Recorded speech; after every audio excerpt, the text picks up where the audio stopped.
नमस्कार। KTHM महाविद्यालय के हिंदी विभाग से मैं प्राध्यापिका माधुरी मुगल प्रथम वर्ष वाणिज्य के यानी FA के हिंदी विषय के विद्यार्थियों का आज के व्याख्यान में स्वागत करती हूँ। आज के व्याख्यान का विषय है कहानी के तत्व। छात्रों, पाठ्यक्रम में इकाई 2 में हमें कहानी का अध्ययन करना है, हिंदी कहानी का अध्ययन करना है। तो कहानी के जो तत्व होते हैं इसका पहले हम परिचय लेंगे, उसके बाद हम कहानियों को पढ़ने वाले हैं। कहानियों के तत्व जानना बहुत ज़रूरी है, कहानी का अर्थ जानना ज़रूरी है। कहानी का अर्थ जो है, इसमें जो बात कही गई है कि साहित्य शब्द जो है उसमें सहित शब्द आता है, उसका पूर्ण विकास हमें कहानी में देखने को मिलता है। यानी क्या, तो कहानी में समाज हित, कोई ना कोई हित हर कहानी में देखने को मिलता है। इसलिए कहानी जो है वो हमें महत्वपूर्ण लगती है। कहानी में हमें ज्ञान मिलता है। कथा साहित्य के अंतर्गत हम देखते हैं कहानी, उपन्यास, नाटक, आत्मचरित्र, यात्रा वर्णन आदि आता है। उससे हमें क्या देखने को मिलता है, तो व्यक्तिगत, सामाजिक, धार्मिक, राजनैतिक, आर्थिक आदि सभी प्रकार के संघर्ष एवं प्रतिक्रिया, क्रिया एवं समस्याओं की अभिव्यक्ति का ये सशक्त माध्यम कथा साहित्य है। कहानी के माध्यम से हमें इस प्रकार की जो सामाजिक, धार्मिक, सांस्कृतिक अनेक प्रकार के जो समाज में संघर्ष चलते हैं, क्रिया प्रतिक्रिया चलती है, उनका परिचय हमें होता जाता है। इसलिए कहानी साहित्य बहुत महत्वपूर्ण है। कहानी की अनेक विद्वानों द्वारा परिभाषाएं दी गई है।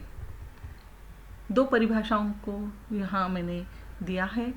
उसमें है प्रेमचंद की परिभाषा। प्रेमचंद द्वारा कहानी की परिभाषा जो है वह इस प्रकार है: कहानी एक रचना है जिसमें जीवन के किसी एक अंग या किसी एक मनोभाव को प्रभावित करना ही लेखक का उद्देश्य रहता है। प्रेमचंद ने जीवन का एक अंग यानी किसी लेखक को एक घटना को लेकर, एक मनोभाव को लेकर कुछ अपना उद्देश्य जो है कहानी के माध्यम से यहाँ प्रदर्शित करना होता है, लिखना होता है, तो उसे कहानी कहा जाता है। अंग्रेजी जो विद्वान है उनके द्वारा भी यहाँ अनेक परिभाषाएं विद्वानों ने दी है, परंतु हम जो प्रो एच जी विल्सन इनकी जो परिभाषा है उसको समझते हैं। Fiction that can be read in 1 hour, अर्थात कहानी वह है जो 1 घंटे में ही पढ़ी जा सकती है। यानी क्या, तो 1 घंटे में जो कुछ घटना है या संघर्ष उस घटना में दिखाया गया है या उद्देश्य रखा गया है, वो पूरा हम 1 घंटे के अंतर्गत पढ़ सकते हैं। ऐसी विल्सन जी ने अपनी यहाँ पर परिभाषाएं दी हैं। अनेक विद्वानों की परिभाषाएं हैं, उसको भी आप लोग जो है जान सकते हैं, अलग अलग ग्रंथों के माध्यम से, संदर्भ ग्रंथों के माध्यम से जान सकते हैं। कहानी का महत्व हम जान लेते हैं। वैसे कहानी की यात्रा हमारी बचपन से ही शुरू हो जाती है। जब हम बोलना भी नहीं सीखे होते हैं तब से कहानी का परिचय हमसे हो जाता है। हमारे घर के बुजुर्ग, दादा दादी, नानी, माँ, ऐसे अनेक लोगों के द्वारा कहानी का हमारे जीवन में प्रवेश हो जाता है और हम देखते हैं कि कहानी उस समय सुनी हुई कहानियों का या आज जो हम लोग जो कहानियाँ पढ़ रहे हैं उनका क्या महत्व है। तो कहानी सुनने की जो मनुष्य की पहले से ही हम देखते आदिकाल से ये प्रवृत्ति है। जैसे कोई घटना घटित हुई होगी, किसी को वो ज़रूर किसी को कहने की एक इच्छा जो है वो रही होगी, वो हमें यहाँ देखने को मिलती है। तो आदिकाल से ये सुनने और कहने की प्रवृत्ति यहाँ पर है। कहानी से मनुष्य और संस्कृति का विकास होता है, ये कहानी का महत्व है। कहानियाँ हम देखते हैं, प्राचीन कहानियाँ या पुराणों की कहानियाँ, इसके द्वारा हमें सांस्कृतिक विकास या ऐतिहासिक कहानियों द्वारा हमें अनेक राजा महाराजाओं का परिचय, युद्धों का परिचय, उनके जीवन और संस्कृति का परिचय, उस समय के मनुष्य और समाज का परिचय हमें होता है। तो इस तरह कहानी का इस दृष्टिकोण से भी मनुष्य और संस्कृति के दृष्टिकोण का विकास जानने के दृष्टिकोण से महत्व है। कहानी से मनोरंजन होता है, ये महत्वपूर्ण बात है। कहानियाँ पढ़ने से सबका मनोरंजन होता है। कहानी द्वारा शिक्षा, उपदेश दिए जाते हैं, ज्ञान मिलता है, अनेक प्रकार के अनुभव हमारे बढ़ते जाते हैं, व्यवहार कुशलता बढ़ती है, भले बुरे की पहचान करना आसान हो जाता है और कहानी से हमें आनंद की अनुभूति भी होती है। इस दृष्टि से कहानी का महत्व हमारे जीवन में देखने को मिलता है। अब चलते हैं कहानी के जो 6 तत्व है, जो 6 तत्वों का परिचय हमें लेना है। आज के भाग में हम उसमें से 2 ही तत्वों का परिचय लेने वाले हैं। पहले जो 6 तत्व है वो आप लोगों के सामने है। कथा वस्तु, चरित्र चित्रण या उसे ही पात्र परिचय कहा जाता है। तीसरा है वातावरण या देश काल। चौथा तत्व है कथोपकथन या संवाद। 5वां तत्व है उद्देश्य और 6ठा तत्व जो है वो है शैली। इस प्रकार के ये 6 तत्व जो है इनको हमेशा आप लोगों को ध्यान में रखना है। आलोचनात्मक आपको प्रश्नों के उत्तर लिखने हैं। जो कहानियाँ आप लोग पढ़ोगे उनकी आलोचना आपको करनी है। तो आलोचना के लिए 6 मुद्दे कौन से हैं या 6 तत्व कहानी के कौन से हैं, ये आपको अगर मालूम हो जाए, उसका ज्ञान हो जाएगा, तो आप प्रश्न का उत्तर आसानी से लिख सकेंगे। इसलिए ये जो 6 तत्व है इसको ध्यान में रखना बहुत ज़रूरी है। हम उसमें से कथावस्तु और पात्र परिचय या चरित्र चित्रण, इन 2 ही तत्वों का परिचय लेने वाले हैं। अब पहले लेते हैं कथावस्तु का परिचय। कथावस्तु ये शब्द आप लोग शायद पहली बार हिंदी जो लोग पढ़ रहे हैं उनके लिए नया होगा, पर कथावस्तु यानी कथानक। ये कथानक जो है कहानी में क्या करता है, उसका क्या महत्व है। आप लोग भी कहीं भी फिल्म देखने जाते हैं, नाटक देखने जाते हैं, तो सबसे पहले आप लोग चर्चा में ये बात सुनते होंगे कि स्टोरी क्या है, यानी कथानक क्या है। कथानक जितना आकर्षक होगा या उसके बारे में जो भी बातें आप सुनते हैं, पढ़ते हैं, उतना आप उसकी ओर आकर्षित होते हैं। इसलिए ये जो कथा वस्तु है उसका कहानी में बहुत महत्वपूर्ण है। ये कहानी की रीढ़ की हड्डी है, प्रमुख अनिवार्य तत्व जिसे कहा जाता है। तो कथावस्तु यानी कहानीकार कहानी में घटनाओं को लड़ी में पिरोकर जो कुछ कहता है उसे कथावस्तु कहा जाता है। यानी कहानीकार क्या करता है कि अनेक घटनाएं हैं, उनका वो क्रम लगाता है और उस क्रम के माध्यम से वह घटना हमारे सामने आ जाती है। जैसे छात्रों, आप लोग भी जैसे महाविद्यालय आते हैं, महाविद्यालय से घर जाते हैं, या कोई घटना इस बीच में हो जाती है तो उसको क्रम से क्रमबद्ध करके आप उसको बताते हैं। तो वो क्रमबद्ध घटनाओं की लड़ी जो है उसे ही कथावस्तु कहा गया है। कथावस्तु या कथानक की 5 दशाएं या स्टेप्स हम कह सकते हैं। वह है आरंभ, विकास, कौतूहल, चरम सीमा और अंत। कहानी की कथावस्तु अत्यंत संक्षिप्त होती है। एक सफल कथावस्तु वह है जिसमें प्रवाह होना चाहिए।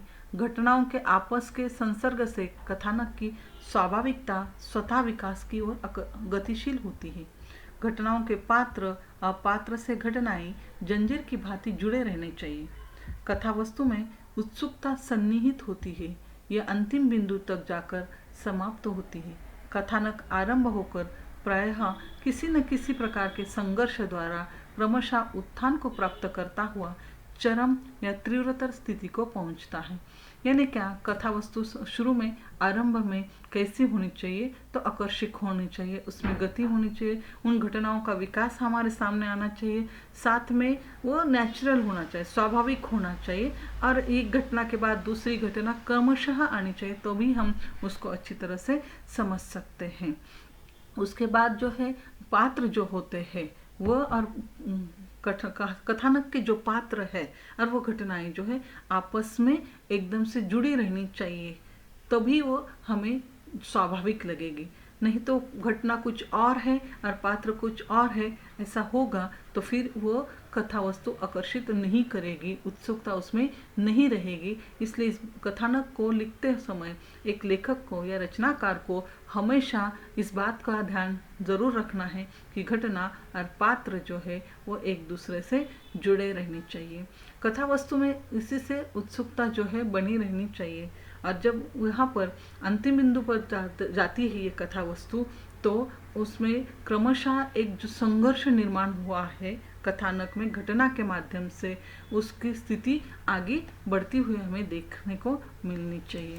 इस प्रकार से कथा वस्तु जो है कहानी की अत्यंत संक्षिप्त होनी चाहिए। वो अपने पाठकों को अंत तक पहुंचाने में इधर उधर घूमने का अवकाश नहीं देती है।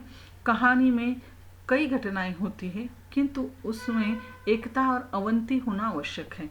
एकता और अवंती यानी क्या? एक घटना जैसे कि नासिक से ही आप लोग कोई किसी घटना का वर्णन कर रहे हैं किसी कहानी में, और तुरंत आप दूसरे कहीं और जाते हैं जिसका इस घटना से कोई संबंध नहीं है, तो फिर उसमें एकता नहीं रहेगी और वो अंत तक वो घटना जो है वो पाठकों को ठीक से समझ में नहीं आएगी। इसलिए एक के बाद एक जो घटना है उनमें एक प्रकार की जो एकता जो है और उसकी अवंती जो है वो देखने को मिलना आवश्यक है। घटनाओं के संबंध में बिना प्रयोजन के अंदर आने की इजाज़त नहीं है। यह कहानीकार का मूल मंत्र है। यानी कहानीकार को जो कथानक वो कह रहा है या कथावस्तु जो लिख रहा है उसमें जो उसका प्रयोजन है वो उसे ध्यान में रखना ज़रूर आवश्यक है। उसका और घटना का प्रयोजन यानी उद्देश्य जो है उसका जो एक दूसरे के साथ संबंध है उसको उसे हमेशा ध्यान में रखना है। यदि उद्देश्य कुछ और है और घटना कुछ और है तो वो एक दूसरे से मेल नहीं खाएगी, और इसलिए यहाँ पर घटना और प्रयोजन दोनों को ध्यान में रखते हुए एक कहानीकार को कथा वस्तु को रचना आवश्यक है। कथा वस्तु की रचना वैज्ञानिक एवं क्रमिक विकास के रूप में होनी चाहिए। प्रारंभ, मध्य, अंत का निर्वाह होना चाहिए।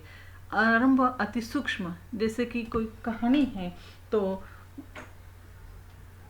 जैसे कि कोई कहानी है उसका आरंभ कितने सुंदर ढंग से किया गया है। जैसे कि कोई गांव की कहानी है तो उस शुरू में कोई गांव का सुंदर प्राकृतिक वर्णन अगर उसमें आता है, बाद में उसमें कोई घटना हो जाती है, पात्रों का संघर्ष होता है, तो वो विकास में हमें देखने को मिलता है।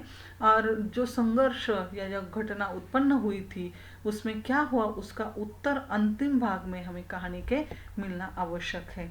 इसलिए यहाँ जो कहानी की जो कथा वस्तु है वो 5 दशाओं में आगे बढ़ती, आरंभ, विकास, कौतूहल, चरम सीमा और अंत में पाठकों का समाधान यहाँ पर होना आवश्यक होता है।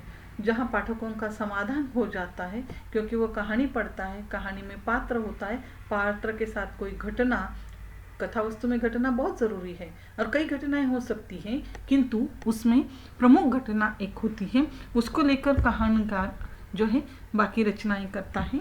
और उस घटना में क्या हुआ उसका उत्तर यदि अंत में मिल जाए तो पाठकों का समाधान होता है। इसलिए कहानी में जो अंत है वो बहुत महत्व रखता है।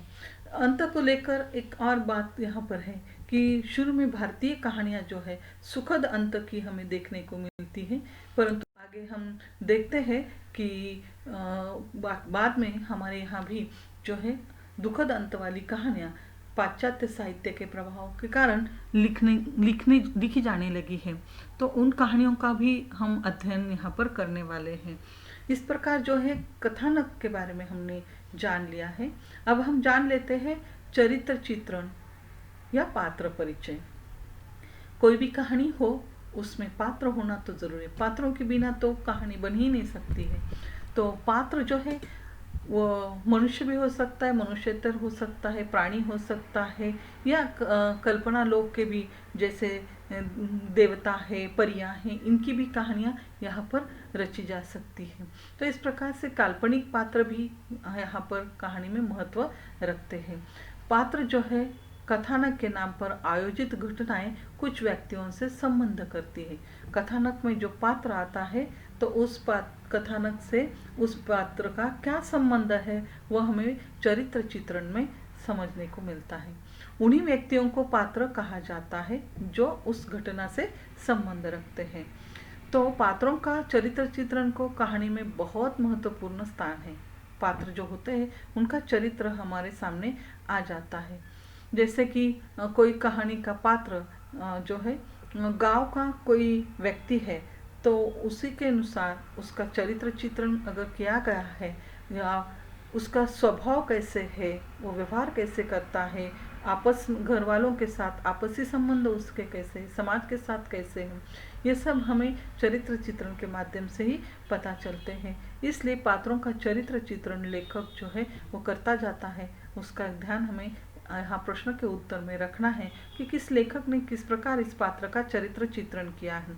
चरित्र चित्रण में कई बातें हैं, जैसे कि रूप वर्णन है, गुण वर्णन है, उसका रंग रूप या उसके गुण जो है, इसकी चर्चा लेखक अप्रत्यक्ष रूप से उसमें करता जाता है और हम पाठकों को उसको समझना आवश्यक है। और घटना के साथ वो पात्र जो है किस तरह मेल खाता है उसका भी ध्यान में रखना है, क्योंकि पात्र ग्रामीण हो सकते हैं, शहरी हो सकते हैं, शिक्षित हो सकते हैं, अशिक्षित हो सकते, स्त्री हो सकते, पुरुष पात्र है, परंतु कहानियों में एक प्रमुख पात्र होता है और बाकी गौण पात्र है, खलनायक पात्र इसमें आते रहते हैं। तो इस प्रकार जो है कहानी में ये पात्र जो है और उनका चरित्र चित्रण जो है वो बहुत महत्वपूर्ण स्थान रखते हैं।